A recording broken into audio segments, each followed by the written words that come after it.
ఎందుకంటే తెలంగాణ ముఖ్యమంత్రి రేవంత్ రెడ్డి, కేంద్ర బొగ్గు గనుల శాఖ మంత్రి కిషన్ రెడ్డి వీళ్ళిద్దరి మధ్య ఈ మధ్య జరుగుతోన్న మాటల యుద్ధం తారస్థాయికి చేరింది. నువ్వెంత అంటే నువ్వెంత అనుకునే వరకు, లేకపోతే ఒకళ్ళు నిన్ను రౌడీ అంటే నిన్ను పొలిమేర దాటనివ్వననే వరకు వెళ్ళిపోయింది. ఇద్దరూ సాధారణ స్థాయి నుంచి ఈ స్థాయికి వచ్చిన వాళ్లే. రాజకీయాల్లో ఎత్తుపల్లాలు చూశారు, పడి లేచారు, గెలిచి నిలబడిన వాళ్లే. మరి ఎందుకు ఇవాళ ఆధిపత్య పోరానలేం? కానీ ఒకళ్ళు కాంగ్రెస్ పార్టీలో రాష్ట్రానికి ముఖ్యమంత్రిగా ఉన్నారు పార్టీ నుంచి, ఒకరు బీజేపీలో అంచెలంచెలుగా ఎదుగుతూ ఇవాళ కేబినెట్ మంత్రి బొగ్గు గనుల శాఖ చూస్తున్నారు. ఎక్కడ మొదలైంది ఈ వివాదం? జూన్ 15 లోపు ధాన్యం కొనక కేంద్రం సేకరించిన ధాన్యం కొనకపోతే తీసుకొచ్చి కిషన్ రెడ్డి ఇంటి ముందు పారపోస్తామని చెప్పారు ముఖ్యమంత్రి.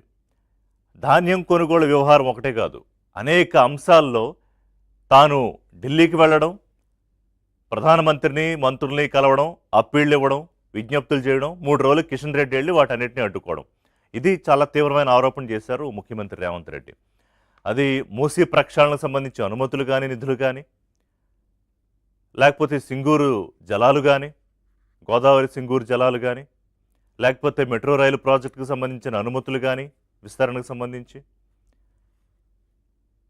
రీజనల్ రింగ్ రోడ్డుకు సంబంధించిన అనుమతులు కానీ, ఇలా అనేక అంశాల్లో. అంటే ముఖ్యమంత్రి స్థాయిలో కేంద్ర మంత్రి కిషన్ రెడ్డి తనకెక్కడ పేరుస్తుందో అని, అంటే ముఖ్యమంత్రిగా తనకి పేరు వచ్చేస్తే మళ్ళీ కాంగ్రెస్ పార్టీ ఇవన్నీ అభివృద్ధి చూపించి రేపు ప్రజల దగ్గరికి వెళ్తే మళ్ళీ కాంగ్రెస్ పార్టీ అధికారంలోకి వస్తుందని చెప్పి కేంద్రంలో వీటన్నిటిని అడ్డుకుంటున్నారు, మోకాలు అడ్డుపడుతున్నారు అని చెప్పి తీవ్రమైన ఆరోపణలు చేశారు. అంతేకాదు, అసలు రాష్ట్రంలో ఉన్న 8 మంది ఎంపీలు శుద్ధ దండగా బీజేపీ ఎంపీలు ఒక్క ప్రాజెక్టుకి నిధులు తీసుకురారు, ఒక ప్రాజెక్టుకు జాతీయ హోదా తెప్పించలేరు, విభజన హామీలు అమలు చేయించేలాగా కేంద్రం వెంటపడలేరు. అదే గుజరాత్కి మాత్రం ఏమన్నా అభివృద్ధి జరుగుతుంటే, లేకపోతే శబర్మతి ప్రాజెక్టు జరుగుతుంటే మాత్రం ఆహా ఓహో అని మెచ్చుకుంటారని ఎద్దేవా చేశారు. దానికి కిషన్ రెడ్డి స్పందించారు. అంటే ఎస్, ముఖ్యమంత్రి రేవంత్ రెడ్డి మాటకారి, నేను ఆయనలా మాట్లాడలేకపోయినా మాట మీద నిలబడగలను.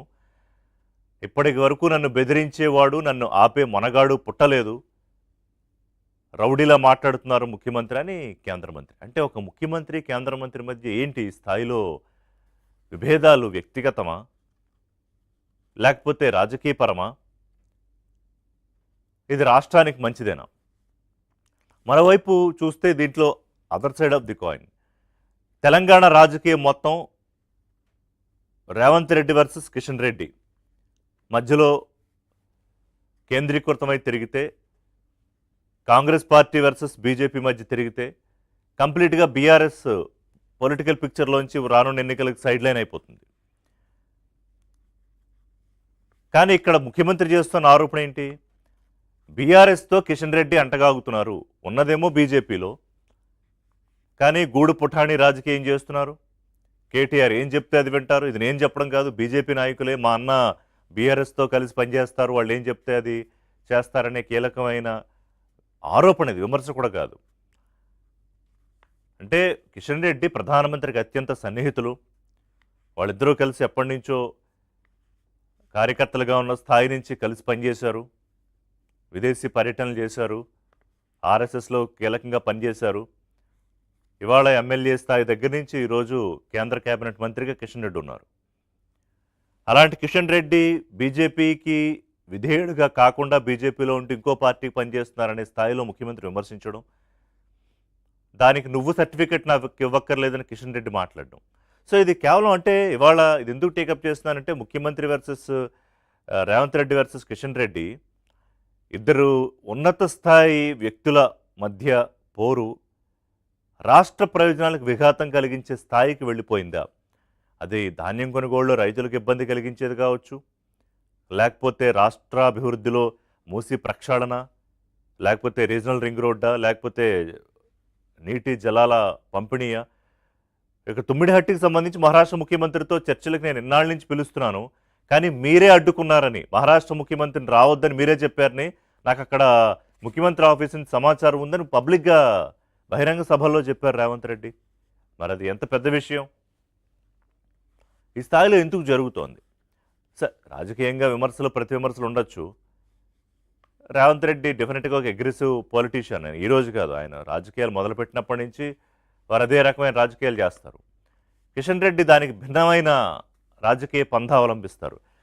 ఈరోజు ఎందుకు ఇద్దరి మధ్య ఈ రకమైన స్థాయికి వచ్చింది అనేది మాట్లాడదాం. మరోవైపు మీనాక్షి నటరాజన్ వ్యవహారం నిన్నటి నుంచి చాలా హీటెడ్గా ఉంది. మధ్యప్రదేశ్ నుంచి రాజ్యసభ నామినేషన్ సంబంధించి వేస్తే మీనాక్షి నటరాజన్ కాంగ్రెస్ పార్టీ వ్యవహారాలు ఇన్ఛార్జ్ తెలంగాణలో. ఆమె నామినేషన్ తిరస్కరణకు గురవడం, ఎలక్షన్ కమిషన్ మీద ముఖ్యమంత్రి రేవంత్ రెడ్డి తీవ్ర ఆరోపణలు చేశారు. బీజేపీ మీద ఆరోపణలు చేశారు. ఓట్ చోరీ కాదు, ఇప్పుడు సీట్ చోరీకి కూడా పాల్పడ్డారు అని. అక్కడ నిన్న ప్రయత్నం చేశారు కలవడానికి, కుదరలేదు. ఇవాళ కలవబోతున్నారు ఎలక్షన్ కమిషన్ అధికారులని. సో అదొక కొత్త వ్యవహారం తెర మీదకి వచ్చింది. సో ఇవాళ ఈ రాజకీయపరమైన ఆరోపణలు, ప్రత్యారోపణలు, అలాగే ముఖ్యమంత్రి రేవంత్ రెడ్డి కిషన్ రెడ్డిని టార్గెట్ చేసి మాట్లాడడము, కిషన్ రెడ్డి ప్రతి విమర్శలు అదే స్థాయిలో చేయడము, దాని గురించి మాట్లాడుతూ రానున్న జీహెచ్ఎంసీ ఎన్నికలకు సంబంధించి రెండు పార్టీలు కీలకంగా. ఎందుకంటే ఇవాళ బీఆర్ఎస్ దాదాపుగా తెలంగాణ పొలిటికల్ పిక్చర్లో ఇప్పటికే వెనక్కి వెళ్ళిపోయిన పరిస్థితుల్లో రేపు 2029 అసెంబ్లీ ఎన్నికలు కానీ, జరగనున్న పార్లమెంట్ ఎన్నికలు కానీ రెండు జాతీయ పార్టీల మధ్య ఫైట్ లాగా మారబోతున్నాయా? ఈ రెండింటి మధ్య కేంద్రీకృతం అవబోతున్నాయా? తెలంగాణ ప్రజలు కూడా అదే దృష్టితో చూస్తున్నారా? ఈ అంశాలన్నీ మాట్లాడదాం ఒక బ్రేక్.